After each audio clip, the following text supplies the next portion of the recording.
আমরা এখন আছি অযোধ্যা পাহাড় আপার ড্যাম। দেখতে পাচ্ছেন এই সেই ড্যাম। এই দিকটা পুরো জল ধরে রাখা হয়েছে, আর এই দিকটা পুরো একবারে পাহাড়ে পাহাড়।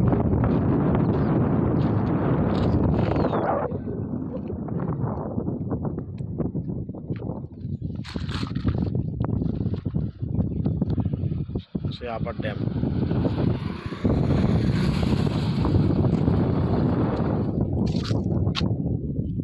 চারিদিকে পাথর দিয়ে বাঁধা আছে, দেখতেই পাচ্ছেন। আর আগে দেখছেন সোলারের প্যানেল দিয়ে আছে, যেটা ইলেকট্রিক সাপ্লাই তৈরি হচ্ছে অনুমান করছি।